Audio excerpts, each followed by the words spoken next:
All right, welcome to another episode of NFL Outdated Cover 2 series. This episode is on the LA Rams, and I am joined by Blaine Grisak. He is the managing editor for Downtown Rams. How's it going? Really good. Thanks for having me on. Look forward to talking some Rams football before a big matchup this weekend between them and the 49ers. Yeah, I tell you what, it has been an interesting season, and it came into the season with a lot of expectations. Coming up to this point, talk about the Rams season so far. Yeah, so I think it's been interesting. That they came out hot. They were 7-1. Their only losses to the Arizona Cardinals, who were also very hot at the time. And I mean, things are looking exactly how we thought they would at the beginning of the year. This team was Super Bowl bound, and then they lost to the Titans, and they lost to the 49ers, and then they lost to the Packers, and they lost three straight there. And it's like, is this team even cut out for? Is this going to be a one and done team? And um, over the last 5 games or so, they've really kind of changed their style, gotten a little more heavy, started running the football more. Um, and Stafford probably played his best game of the season on Monday Night Football against the Cardinals in the rematch and won that game. And this team went from being, I think, 2 or 3 games back in the NFC West, and now they lead the NFC West. And with the win on Sunday, they clinched the division and clinched the number 2 seed. So it's been up and down, but they found their stride at the right time. Yeah, and really, I mean, all season it has been kind of the division that everyone's kind of looked at with the strength of you know with the Cardinals doing so well, and now obviously with the Niners coming on, and going into the season probably expected the Seahawks were going to be there right there too. Yeah, definitely. Yeah, it's one of the best divisions in football for a reason. I mean, you have 4 really good quarterbacks. Russell Wilson was hurt this year, which obviously had an effect on how the Seahawks are doing. And but yeah, I mean, whenever teams in this division get together, it's going to be a heavy duty battle, and it's going to be physical. And those are the matchups you love to see. Yeah, and so you talked about quarterback play. Obviously, it's been interesting. In going against my Bears right away. Matthew Stafford. I mean, he had an amazing game, and there's so much promise. He's had some games where he just looked I don't know, terrible, but obviously overall he's had a really good season, right? Yeah, I mean, overall his season's been very very good. I mean, by all metrics, he's been playing at a top 10 level over the course of the season. He's had his downs. He's had his ups and downs. And I think coming into the year, when you talked about Matthew Stafford, it's like here's this talented quarterback, but could never really you never really saw what he could do in Detroit. Maybe he was just kind of forcing things because the team around him wasn't very good. And the reality is maybe that's just kind of who he was. He has a little Brett Favre in him. He's gonna make that gunslinger type play, and it's gonna make you pull your hair out like a quarterback that's 33 years old in his 10th year in the league or whatever it is now. Shouldn't be making these type of mistakes, and here he is. But the thing is, if the Rams can overcome 2 to 3 negative plays from Stafford per game, or avoid those altogether, it's still an upgrade over having to avoid or overcome a bad game from Jared Goff. Um, Stafford's ceiling is so much higher than what they had last year, and um, if they get what they got a couple weeks ago in Arizona from Matthew Stafford, there's no doubt in my mind that they can win the Super Bowl. Yeah, and were you surprised when they made that trade then? I wasn't. I kind of felt that they'd be in quarterback conversations all offseason just Mhm. because kind of the things that had come out. McVay was clearly frustrated with how Jared Goff had been playing. I mean, they had the number 1 defense last year, and were the number 5 seed in the NFC. And and Goff single-handedly cost the Rams games last year against Miami, San Francisco, the Jets. They lost the 0-13 Jets. It's just inexcusable. They win those 3 games, and they arguably have home field advantage throughout the playoffs. So um, because they didn't, they had to travel to Green Bay in the second round of the playoffs, and it's very difficult to win in Green Bay in December and January. So um, if they hadn't traded for Matthew Stafford, it wouldn't have surprised me if they drafted somebody or brought somebody in, or even, I mean, Sean Walford was kind of playing well there in Week 17 last year to win, to get them into the playoffs in the final week. So it wouldn't have surprised me if they brought somebody in to for a little friendly quarterback competition at the very least. But they traded for Matthew Stafford. It's the guy that McVay wanted, and it's been like I said, they've had their ups and downs, but for the most part, it's been they sit at 12-4 right now, so you can't really Mhm. complain. Yeah, and when you look at just what he did in Detroit, I mean, he was just always the slinger, and I like that comparison that you said with the Brett Favre, because it really is. I mean, there are definitely times that Packer fans love to hate Brett Favre, but I mean, really they loved him because he made those moves and he wasn't afraid. And Stafford, when you kind of look into the playoffs, I mean, do you trust him kind of? To lead the offense, or is it really more about kind of what McVay is going to be doing in the playoffs with him? Yeah, I mean, that's an interesting question. I honestly don't know if I can answer that. I Yeah. don't know if I trust him, but I can't say that I don't trust him either. This will be his first time in the playoffs, I think, since 2014. So, um, it's going to be a big game for him. And in the big games this year, I mean, Matthew Stafford stepped up. I mean, you go back to Week 3 against Tampa Bay. They take on a Buccaneers team that hadn't lost since they lost to the Rams last season. Mhm. They went on that run to go on to win the Super Bowl and were undefeated to start the year. And Matthew Stafford plays lights out against Tampa Bay, and then um, again, Monday Night Football against the Cardinals, best team in the NFC. Rams are if the Rams lose the Cardinals, it's 4 straight losses. So they just can't Mhm. happen. And Matthew Stafford plays his best game of the season. So I mean, he's had his bad games too against Tennessee and against the Packers, and um, but I think McVay will make it easy on him in the playoffs too. I mean they've really found their run game here over the last 5 games, and they get Cam Akers back this week. We'll see how Mhm. much he plays. So I think it's going to all come together and hopefully take some of that pressure off Stafford so that he feels like he doesn't have to force anything that he shouldn't have to. Absolutely. And when you talk about, one of his main targets, Cooper Kupp, I said a cup runneth over here. What makes Cooper so good? I mean, I've heard some interviews with him, sideline interviews, but what are you seeing that makes him so good? Yeah, I think it's just he's starting to be, I guess, kind of the star of the show this year, I guess. But ever since he's come into the league, he's been just so good. His attention to detail, his route running, his dependability. He's going to catch everything. Um, and this year with a good quarterback, you've really seen that. He's taken over games. He goes back to Seattle a couple weeks ago, and he's posterizing guys. He's just jumping over guys, and like he's Calvin Johnson. Like it's insane. Um, it's just his attention to detail, his intelligence for the game. I mean, the guy's designing his own routes. Last week, there was a story that came out that one of the plays that the Rams ran was Cooper Kupp's idea. So it's just Oh, you don't really see that from wide receivers. He's so smart, and that's kind of what sets him apart and why Matthew Stafford trusts him so much. In an offense that this is his first year in McVay's offense. So he trusts Cooper Kupp so much, and that's so important to his success. The Rams' offense is success overall, and especially that they lost Robert Woods early on in the year too, at about the midseason point, and that's another trustworthy guy on that offense that they lost. So Cooper Kupp's really got to step up, and he's been the number one guy, and he's stepped up to the plate. yeah, and I was one, Bobby Trees, everyone calls him, right? Robert Yeah. Woods. Last year, I was for fantasy, I was out on Robert Woods, and then he did well, and I'm like, okay, this year, he's going to be the guy, and then obviously, Cooper Kupp is obviously the guy. Woods brought a lot before he got injured. I mean, he seemed to kind of disappear a little bit at times, but I don't know if it's Stafford just seemed to have that more of that connection with Kupp, though, right?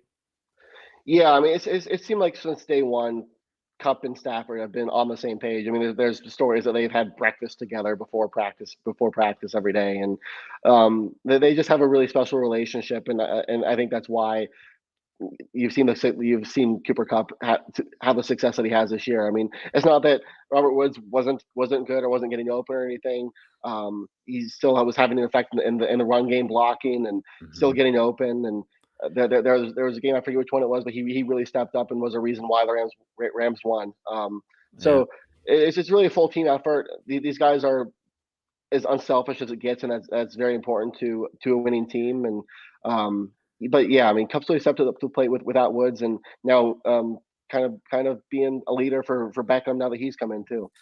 Yeah, yeah. Talk about that. I mean, that's an interesting thing. Obviously, Odell. I mean, he's been toxic. It seemed from the media, from different, places. But is he, fitting in well? And obviously, does it help to have like Cooper Cup and other, veterans there as well?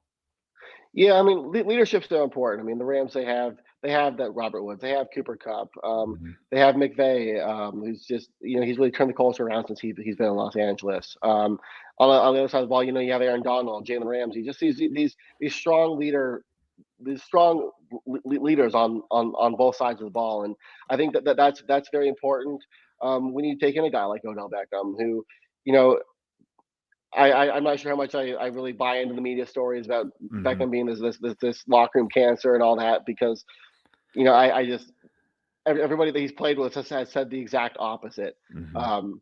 But yeah, I mean Odell's really fit in well. He's really Cooper Cup's really taken him under his wing, and I mean it hasn't been perfect. Last week, for example, Beckham was supposed to run a hook route to take out the defender, and instead ran an out, and that led to the pick six. So um, Right. yeah, so it hasn't been perfect, but he's also scored 5 touchdowns in 7 games and has been a huge threat in the red zone and made the huge catch on fourth down last week. That if he doesn't make that catch, the game's essentially over. So um, I think as he gets more comfortable in the offense and hopefully they bring him back next year and he gets even more comfortable, that you start to see the Odell Beckham Jr. of old because I think you can see it with the touchdown celebrations. He's having fun playing football again. Yeah, and I think, with him, that a big part of it. And yeah, I think you're right. I was hearing things that a lot of it was on, Baker as well. That just his attitude, in the locker room, and that doesn't always fly well with some teammates, that have like a such a personality that the Odell has, like a strong personality. Yep. Yeah, exactly. And the Rams have taken in these strong personalities. Jalen Ramsey was said to be a cancer, and they threw away 2 first-round picks and brought him in. They go get a Marcus Peters a couple years ago, who's this cancer in Kansas City, and Hmm. he helps them go on a Super Bowl run. They just the Rams have a good culture, and having that strong culture is important when you bring in these guys with strong personalities. Well, yeah, let's go right there. One of the defensive stars, Jalen Ramsey. I mean, how outspoken has he been? I mean, is he been more of a leader? I mean, I saw the story, you talking about whether he was a villain or not, or talk a little bit about him. Yeah, I think he's one of the biggest leaders on the defense. Hmm. And especially with the young secondary that they have, that's so important. And he doesn't just play on the outside. He's not just lining up on the number one wide receiver, playing and play out. He's lining up everywhere, and he's playing where the Rams need him where the Rams need him to be, and being unselfish about it. Um, so yeah, I don't think you can say enough nice things about Jalen Ramsey because yeah, he's such an important piece of their defense. He's a key leader for them, and yeah, I just can't say enough good things about him. Yeah, I mean, he's, obviously. I mean, when you talk about all the teams in the playoffs and everything, or even the good teams in the NFL, you need to have that, just star corner. You just need. It's a passing league. It just is, and so you've got him, and that's, he's really shut down some of the top receivers as well. Yeah, I mean, a couple weeks ago, he really shut down Justin Jefferson. Hmm. Him and DK Metcalf have had their battles. But it's not just him lining up against the number one as wide receiver. And the Rams have lined him up in the slot a lot this year, lined him up close to the line of scrimmage, and it's really given I think offensive fits to if you just line up Jalen Ramsey on the outside, Jalen Ramsey is kind of out of the play and. You don't really have to worry about him as long as you don't throw to that side of the field. But the Rams kind of line him up everywhere, so you always have to account for where he's going to be. Absolutely. And talking about another defensive star, you definitely have to account where he is. Aaron Donald. I mean, he's crazy good, isn't he? Yeah, it's yeah. Aaron Donald is incredible. I mean, if he could, if the media would allow it, he'd probably win Defensive Player of the Year every year. He's Hmm. having another incredible season. Probably won't win it this year because TJ Watt's having a good year, 21.5 sacks in 12 games. But Hmm. yeah, Aaron Donald's just he kind of started the year off slow, but he's really picked it up over the second half of the season. And yeah, I mean, with that, I think last year in the playoffs against the Packers, he wasn't fully healthy, and he kind of saw the effect that it had on the Rams defense. And that yeah, over the last I think 8 games, the Rams defense has really taken another step, and a lot of that is because of Aaron Donald. Well, yeah, I mean, so he's just going to be. I mean, he's a monster there. But then when you go ahead and add Von Miller now, it's kind of reading. He hasn't necessarily shown up in the stats as much. I believe I was reading a little bit on one of the articles that on Downtown Rams, but he's kind of he has shown up though. Like talk about his impact that he's had on this defense and what he can maybe going forward in the playoffs as well. Yeah, I think he kind of started slow.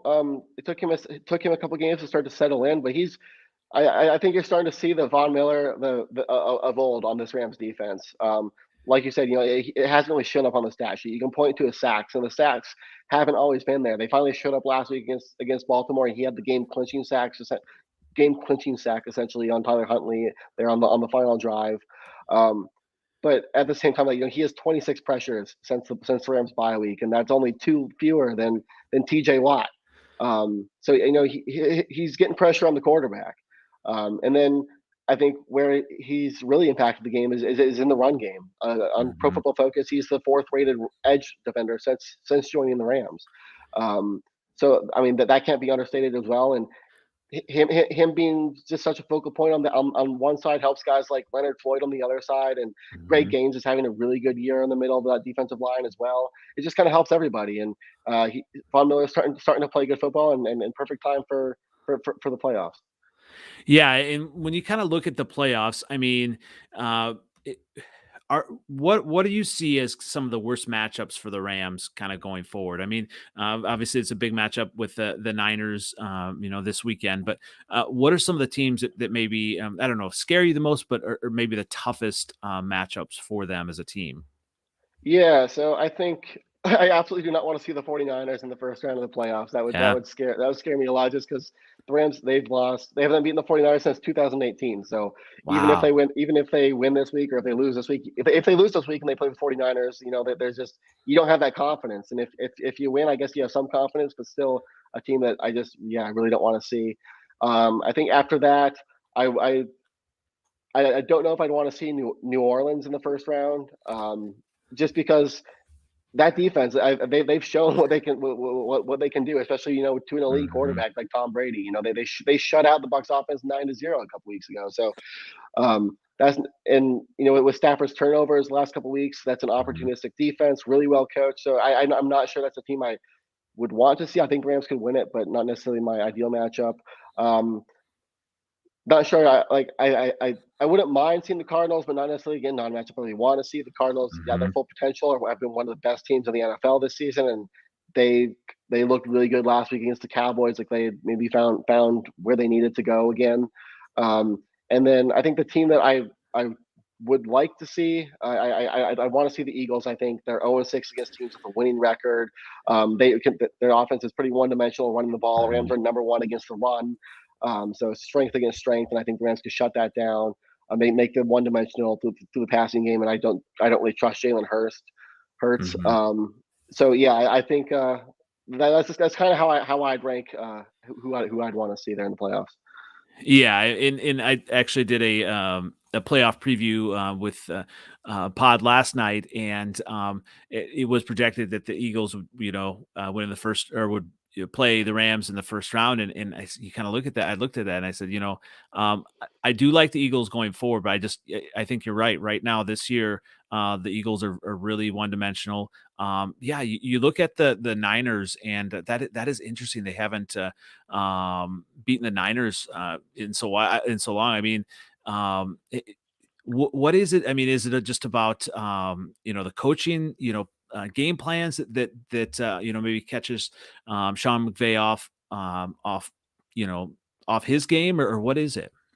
Yeah, the crazy part is too. Like, I mean, the 49ers had a really good year in 2019, where they made the Super Bowl. So that year was kind of like, okay, Rams are on a down year. You're on a good year, fine, sweep us, whatever. But last year, in the second game, they're starting Nick Mullins, and we still lose 23-20. Hmm. Like, it's just the 49ers have just had that success, and I think part of it is McVay kind of does get inside of his own head.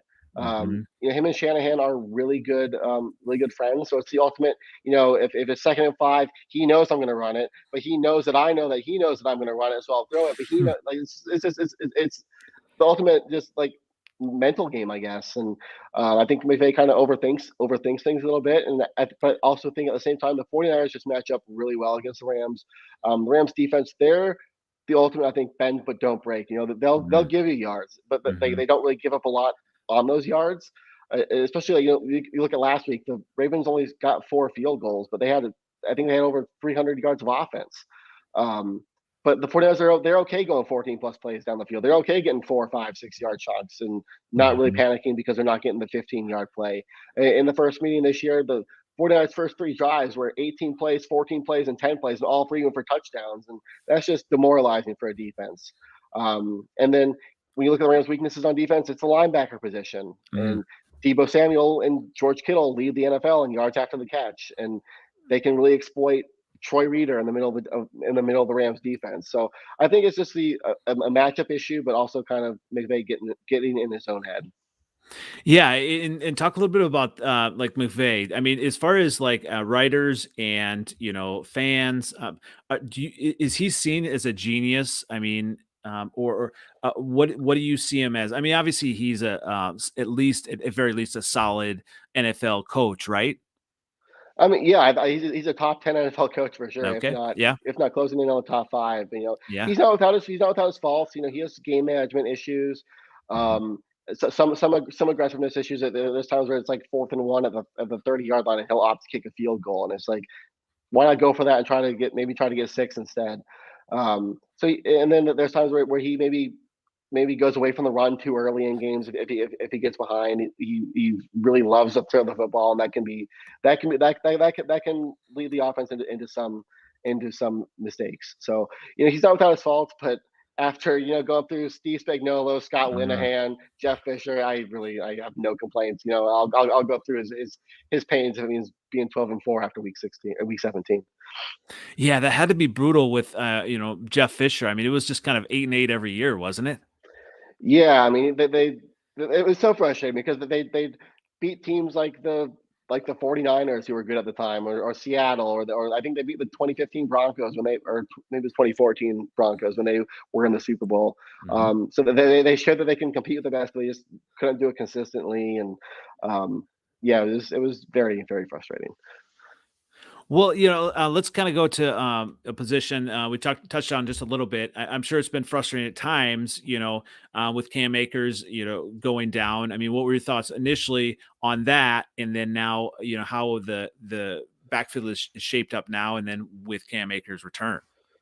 Yeah, I mean, losing Cam Akers was obviously a huge blow. He ended the season really well last year. But at the same time, like, I had confidence that Darrell Henderson would be able to carry Mhm. the load. I loved him coming out of Memphis, but he's dealt with injuries since coming to the Mhm. NFL, and that's kind of, I think, hampered what he's been able to do, especially when it comes to his explosiveness. So the Rams' run game really kind of struggled there in the first half of the season, and then the Rams they went to Sony Michel, and he's really really given the run game a spark. I believe he led the NFL in rushing through the month of December.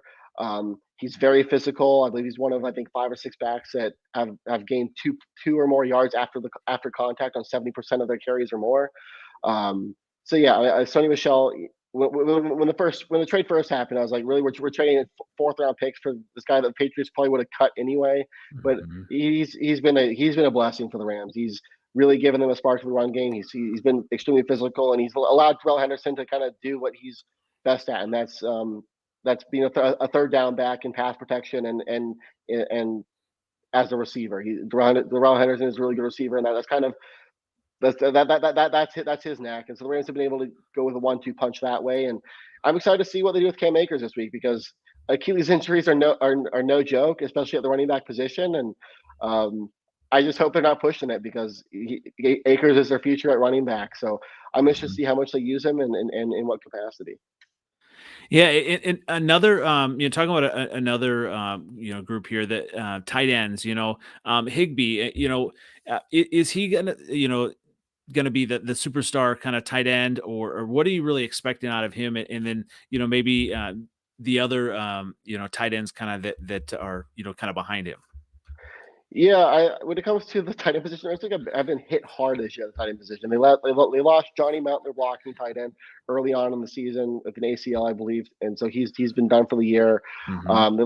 They drafted Jacob Harris, I believe, in the fourth round in the draft, and he got hurt and is out for the year. Whereas they haven't been lucky at the tight end position, so it's basically tight end. It's basically Tyler Higbee and a bunch of practice squad guys. Hmm. Um, but I think Higbee kind of is what he is. I don't think he's going to be this top 10 tight end in the NFL.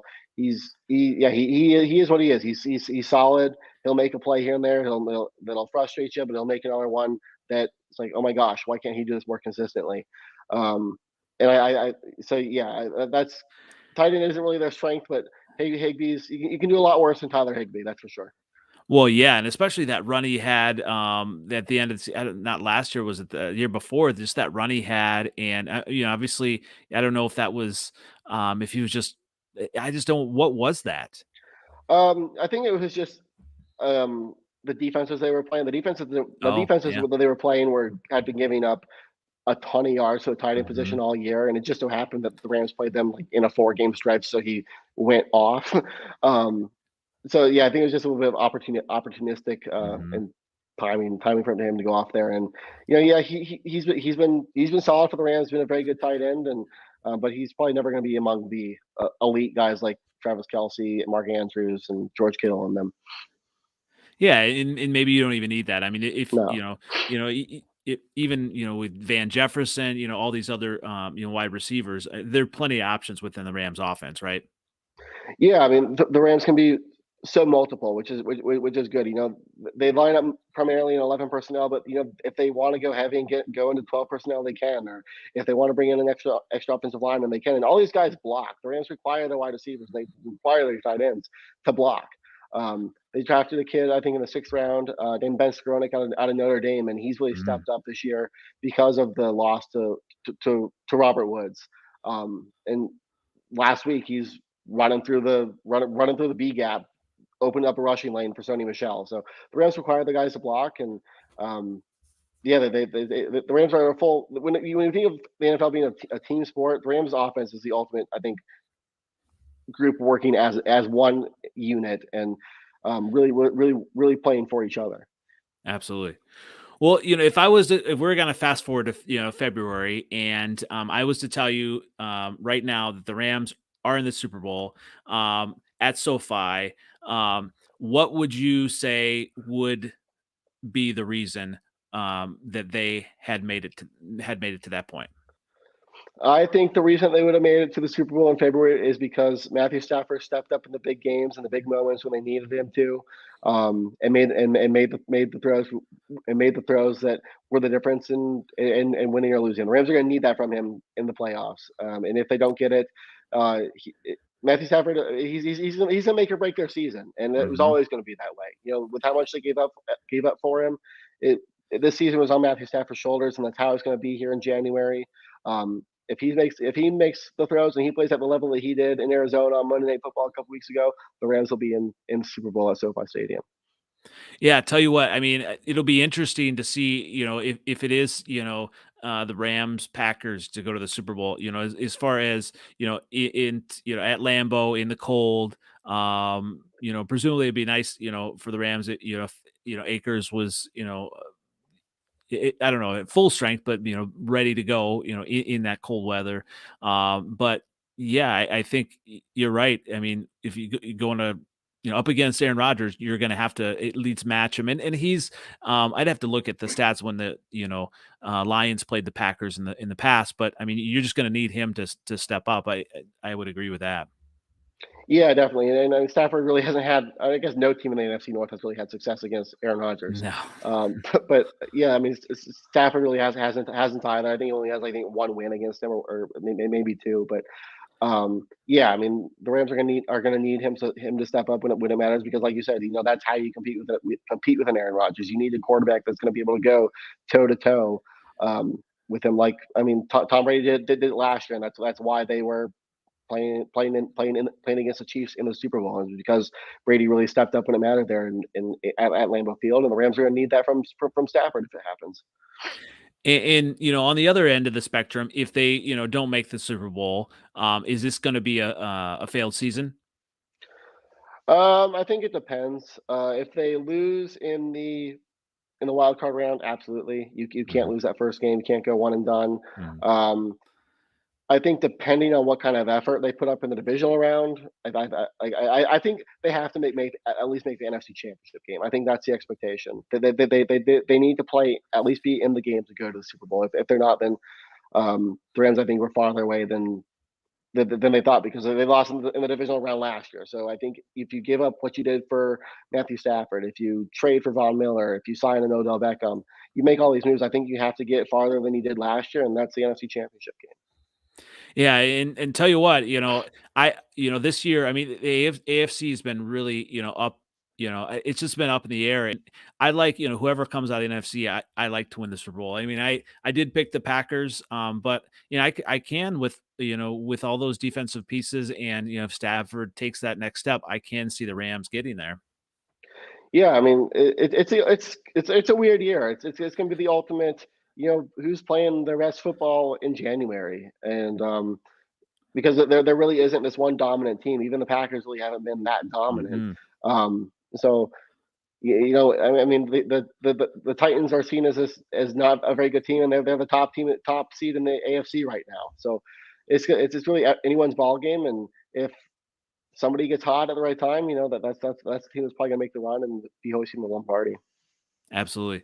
Well, talking about, an extra ball game this year, with that extra week, Cooper Cup was talking about, his records, and, uh, you know, maybe I don't know if there's an asterisk. Do you think, as you look at it, the whole NFL and maybe going forward that there should be like separate 17 game records for some of these, like receiving and just all these different records?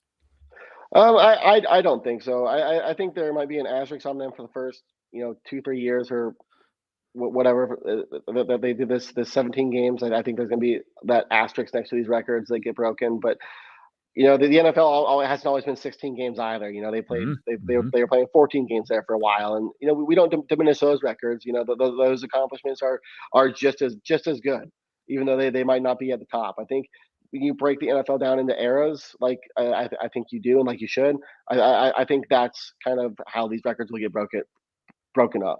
I mean, when you look at you know past passing records of Johnny Unitas and Dan Marino and all them, that they they were 14 to 16 game seasons, and I think as we move into maybe 17 and probably 18 games eventually, um, this will be kind of be a new era of records per se. Yeah. It's got me thinking of eras. If the Rams were to win the Super Bowl this year, would this be the best Rams team ever? I don't think it's any better than the 1999 team. I think Yeah, I mean, I think that 99 team is probably one of the top mhm. five teams of all time. So it'd be really hard to beat that. Even was it the 2001 team? I mean, Oh, that lost the yeah. The 01 team went 14-2, and yeah, yeah, yeah. yeah. Yeah, I mean, when you look at it, I mean, obviously, there are a lot of expectations, and it will be on Stafford going forward, and as far as kind of going into next year, just a little bit of nugget. Eh, and I realize the Rams probably don't have a lot of draft picks with their trades and everything, but what are some draft needs that they maybe need to address later on in the draft or when they actually have picks? Yeah, I mean, the crazy thing is that the Rams trade away all these picks, but you get Yeah, somehow with comp picks and everything, but they still I think will end up with 8 to 10 picks next year, which will really. be probably among the most in the league. So, um, I mean, Les Snead loves his taking his he loves his third and fourth round picks, and he Hmm. loves finding those gems there in the sixth round, like he did with Jordan Fuller last year, and um, so yeah, he loves finding those gems. And but as far as draft needs go, I think. I think they'll probably need to adjust the linebacker position. Ernest Jones, a rookie this year, has played well, but they need a guy behind him, and Troy Reader just hasn't been the answer. He's a good, I think, special teams player, but he's not a guy you want on the field every play. I think they probably need a safety as well. That's been kind of a weak spot. I think they need some cornerback depth. And then they lose Andrew Whitworth. They might lose Andrew Whitworth this offseason Hmm. if he retires. So offensive line will probably be a focus as well. Yeah, when you look at that, obviously the offensive line isn't, the sexy pick or whatever, but it really does make a difference, especially, when, later on in the playoffs when you need to have that running game, need to kind of really grind the game out. Yeah, definitely. I mean, the offensive line is so important. I mean, look at the 2017-18 seasons for the Rams, and Mhm. they bring in an Andrew Whitworth, and they bring in a John Sullivan. Roger Saffold really turned into a top guard in the league. Rob Havenstein stepped up. The offensive line was the key to the Rams' success in 2017, 2018, and then they kind of had some injuries and were a huge reason for that drop off in 2019. And this year they're back at playing at a very high level, and that's a huge reason why Stafford is having the year that he is, and it's because the offensive line has done a very good job keeping him upright. Yeah, that's a great point. I mean, that's huge too. You can't get a pass off if you're not, you don't have, great pass blocking and protection. Yeah, not at all. And I mean, the Rams, they've last year with Goff, they were a very congested offense. Everything was close to the line of scrimmage. Nothing was really past 10 yards. And this year they've taken their offense, and really been taking shots down the field type of passing offense. And to do that, you need time to throw the ball, and that puts a lot of pressure on your tackles. And they've really stepped up to the plate. Absolutely. Well, this has been fantastic. I definitely appreciate you coming on. It's an exciting time to be a Rams fan, Rams media member, and covering them. Where can everyone find you again? Yeah, again, follow me on downtownrams.com. We have a lot of great work there.